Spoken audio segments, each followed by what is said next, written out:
আসসালামু আলাইকুম। এই হারকে আপনি শিক্ষা বলবেন নাকি ব্যর্থতা বলবেন? আমি তো বলি ফুলটাই ব্যর্থতা। সম্পূর্ণ। A to Z আপনি শুরু থেকেই যদি ফার্স্ট ওভার থেকে দেখেন লাস্ট ওভার পর্যন্ত তাহলে বলতে পারবেন ব্যর্থতা এটা। এটা ব্যর্থতা। কারণ এই ম্যাচটা এরকম হওয়ার কথা না। বাংলাদেশ এবং আরব আমিরাতের কথা। যে ম্যাচটা নিয়ে এত আলোচনা হচ্ছে যে আরব আমিরাতের সাথে বাংলাদেশ এরকম হেরে গেছে কি ডিউ ফ্যাক্টর অতিরিক্ত গরম, সেই গরমের কারণে হাত ঘেমে গেছে, হাত ঘেমে গিয়ে বলটা ফুলটুস হয়েছে। সেই জন্য নাকি বোলাররা বল করতে পারে নাই তাই হারছে। এখানে কি শুধুই যে বোলারের বল ফুলটস হওয়া সেটাই কি হারের কারণ? আর কি কিছুই নাই। আমরা এই ম্যাচে ৪টা পরিবর্তন করে মাঠে নামলাম, ৪টা পরিবর্তনের ফলে কি লাভ হইছে সেটা আমরা দেখলাম। সেখানে আমি এই ৪টা পরিবর্তনের কারণে যে হেরে গেছি সেটা বলতেছি না। ৪টা পরিবর্তনের কারণে একদিকে লাভ হয়েছে যে আমরা বেঞ্চের শক্তি পরীক্ষা করলাম, যে আগের ম্যাচে সেঞ্চুরিয়ান ইমনকে বসিয়ে এই ম্যাচে আমরা শান্তকে তুললাম।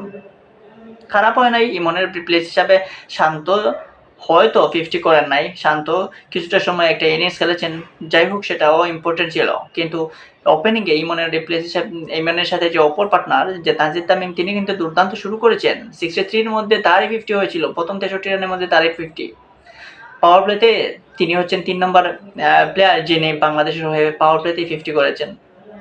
সেই তানজিদ তামিম কিংবা এই তাওহিদ হৃদয় বা নাজমুল হোসেন শান্ত, লিটন দাস, এদের ছোটখাটো অবদানের কারণে শেষ পর্যন্ত আমরা 205 এর মতো একটা বড় পুঁজি পাইলাম, কিন্তু সেই পুঁজিটা আমরা ধরে রাখতে পারলাম না।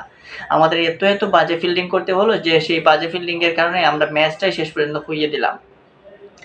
এরকম বাজে ফিল্ডিং আমরা লাস্ট কবে দেখছিলাম বাংলাদেশের কাছ থেকে সেটা আসলে মনে নাই, কিন্তু এখন যে এই ম্যাচটা বারবার চোখের সামনে ভেসে উঠেছে কিভাবে আসলে বাংলাদেশি প্লেয়াররা এরকম ক্যাচ ছেড়ে দেয়, কিভাবে এরকম থ্রো করে, কিভাবে এরকম ওভার থ্রো করে, কিভাবে এগুলা করতে পারে। যাদের কাছ থেকে ক্যাচ মিস হয়েছে তারা কিন্তু বাংলাদেশের সেরা সেরা প্লেয়াররা। তাওহিদ হৃদয়, লিটন দাস, রিশাদ হোসেনের ক্যাচ যেটা ওইটা লিটন দাস নিজে নিতে যায়, ফলে কি হলো ক্যাচটা মিস হলো। সেই দিকে না গিয়ে ক্যাচ তো ম্যাচের অংশ, সেরকম সেটা বলতেই পারেন, কিন্তু একটা হলে মানা যায়, কিন্তু এরকম বারবার যদি এরকম হয় তাহলে সেটাকে আপনি যে অ্যাক্সিডেন্ট বলতে পারবেন না, সেখানে আপনার ঘাটতি রয়েছে সেটাই বলতে পারেন। বাংলাদেশ এই ম্যাচে মূলত হেরেই গেছে ফাস্ট বোলারদের কাছে, যেখানে আমরা মুস্তাফিজকে আইপিএল খেলতে দিলাম, যে মুস্তাফিজ তার না থাকলেই হবে, আমাদের অন্যান্য প্লেয়ার রয়েছে। হ্যাঁ রয়েছে তো, ঠিকই তো। মুস্তাফিজকে কি সব ম্যাচেই লাগবে? বেতবারে আমরা জানি শরীফুল ইসলাম ভালো বোলিং করে থাকে, তানজিম সাকিব ভালো বোলিং করে থাকে, যদিও হাসান মাহমুদকে এই ম্যাচে তোলা হয় নাই। নাহিদ রানার ডেবিউ হয়েছে, ডেবিউতে প্রথমে হয়তো ও ঠিকঠাক বুঝতে পারে নাই, কিছু মার খেয়েছে, কিন্তু লাস্টের ওভারটা কিন্তু ভালোই করেছে। আমরা বেশি হতবাক বা হতাশ হয়েছি এই তানজিম হাসান সাকিবকে নিয়ে, যে তানজিম হাসান সাকিবের উপর খুবই ভরসা করেছিল টিম আসলে।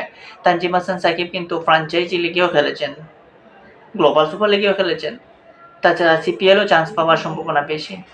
তো সেই তানজিম হাসান সাকিব এবার বল করলেন, গেমে নাকি হাত ফসকে গেছে, বল ফুল টস হয়ে গেছে। অনভিজ্ঞ প্লেয়াররা হলে বলতাম, কিন্তু এরকম একটা বল হয়ে যাওয়ার পর তোমাকে তো বুঝতে হবে যে এটা আর হতে পারে না, কারণ এখানে খুব ইম্পর্টেন্ট একটা ওভার, লাস্ট ওভারে আপনি 12টা রান আপনাকে ডিফেন্ড করতে হবে। সো সেই ম্যাচে যদি আপনি বল দেন ফুল টস মেরে, তাহলে আর কিছুই বলার নাই। আপনি শরীফুল ইসলামের 19তম ওভারের ওভার থ্রোটা দেখবেন, সেই ওভার থ্রোর মধ্যে কোনো গার্ড নাই, এমন একটা ওভার থ্রো করছে যে অপোজিটে কোনো ফিল্ডার নাই যে এই বলটা আটকানোর মতো। মানে শূন্য সারা একটা ক্রিকেটে ম্যাচের ফিল্ডিং সাইড দেখলাম। সেখানে ক্যাপ্টেন্সি লিটন দাসেরও কিছু ভুল রয়েছে, তিনি আসলে ঠিকঠাকভাবে হয়তো তার ফিল্ডারদেরকে বোঝাতে পারছেন না, নাকি ফিল্ডাররা নিজের যে একটা স্কিল ঘাটতি, সেই ঘাটতি কি কারণে কি এরকম হয়েছে জানি না। এখন এখান থেকে আসলে কি বলা যায়, কিন্তু আরব আমিরাতকে অভিনন্দন জানাতে হয় যে তারা টেস্ট খেলুড়ে তৃতীয় কোনো দেশকে হারালো। তারা জিম্বাবুয়ে নিউজিল্যান্ডের পর, আফগানিস্তান নিউজিল্যান্ডের পর এবার বাংলাদেশকে তারা হারালো। সো অভিনন্দন আরব আমিরাত। কিন্তু বাংলাদেশকে এই ম্যাচটাকে যদি বলা হয় শিক্ষা, তাহলে কিন্তু মানা যাবে না, কারণ এটা শিক্ষা হবে না, এই ম্যাচটা টোটালি ব্যর্থতা। আর সেখানে বাংলাদেশের প্লেয়াররাই ব্যর্থতা দেখিয়েছে, ব্যাটিং সাইড বাদ দিলে আমরা বোলিং সাইড এবং ফিল্ডিং সাইডে টোটালি ব্যর্থ। ফিল্ডিং সাইড নিয়ে এখন আরও কাজ করতে হবে। 21 তারিখ থেকে সিরিজ নির্ধারণী ম্যাচ, এবং তারপরেই পাকিস্তানের সাথে 3টা টি-20 আমরা খেলবো। সো আরব আমিরাতের সাথে এইরকম অবস্থা যদি হয় তাহলে বড় টিমের সাথে কি হবে? এরকম যদি সুযোগ দেয় বড় টিম কিন্তু ১৯ ওভারে ম্যাচ নিবে না। ১৫ ওভারের ভিতরে শেষ করে দেবে। তো এখান থেকে আমরা শিক্ষা নেব এটা বলব না। এই যে ব্যর্থতা রয়েছে সেই ব্যর্থতা কাটিয়ে উঠতে চাইবো এবং এই ব্যর্থতাকে কিভাবে পুঁজি বানিয়ে নেক্সট ম্যাচে ভালো করা যায় সেটার দিকেই ফোকাস করব। এটাই করা উচিত এখন বাংলাদেশের ক্রিকেটারদের।